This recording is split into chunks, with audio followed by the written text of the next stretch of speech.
जय जय श्री राधे। आप सबको दिवाली की बहुत बहुत शुभकामनाएं। बहुत पावन त्यौहार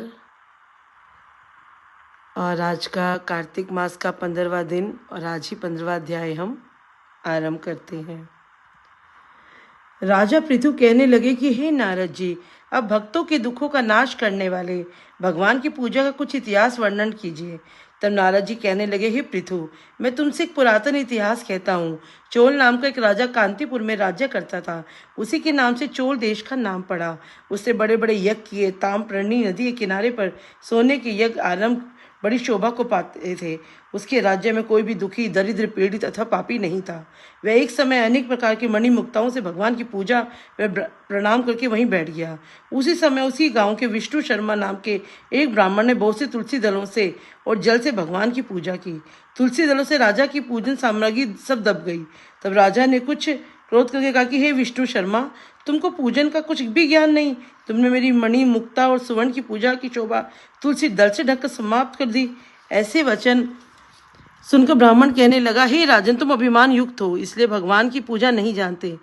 ब्राह्मण के ऐसे वचन सुनकर राजा बड़े गर्व से कहने लगा कि हे ब्राह्मण, तुम स्वयं दरिद्र हो, भगवान की पूजा क्या कर सकते हो? क्या तुमने कोई भगवान का स्थान बनाया? क्या कोई यज्ञ आदि किया? मैं सबके सामने कहता हूँ कि देखे, भगवान की भक्ति करके तुम पहले बैकुंठ जाते हो या मैं जाता हूँ? ऐसा कहकर राजा गुगल ऋषि को आचार्य बनाकर बड़े बड़े यज्ञ करने लगा और ब्राह्मणों को बहुत से अन्न और स्वर्ण आदि को दक्षिणा देने लगा। ब्राह्मण भी वही रहने लगा और विष्णु जी के प्रसन्न करने के उसने 5 नियम लिए। माघ और कार्तिक का व्रत, तुलसी वन का पालन, एकादशी का व्रत और ओम नमो भगवते वासुदेवाय का मंत्र का जाप। जो दिन रात भगवान का कीर्तन करने लगा, चलते, भोजन करते, सोते, उठते, बैठते सदैव भगवान का स्मरण करता रहता और एक समय भोजन करता। एक दिन विष्णु शर्मा ने रसोई बनाई तो कोई पाक उठाकर ले गया। उसने फिर रसोई नहीं बनाई, जिससे सायकाल के पूजन का व्रत भंग ना हो जाए। दूसरे दिन जब रसोई बनाकर जिस समय भगवान का भोग लगाने लगा तो फिर कोई पाक उठा के ले गया।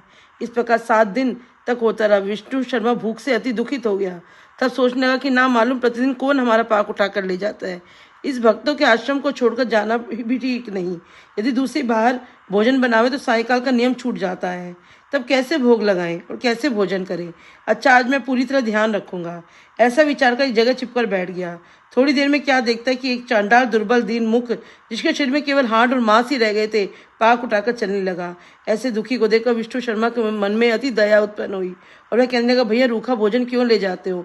मेरे पास थोड़ा सा घी है, वह भी ले जाओ। ऐसे ब्राह्मण की वजह से उनके डर के मारे भागकर चंडाल गिर गया और मूर्छा को प्राप्त हो गया। ब्राह्मण मूर्छित चंडाल को देखकर जल्दी वहां आकर कपड़े की हवा करने लगा और मन से अति दुखित हुआ बोला।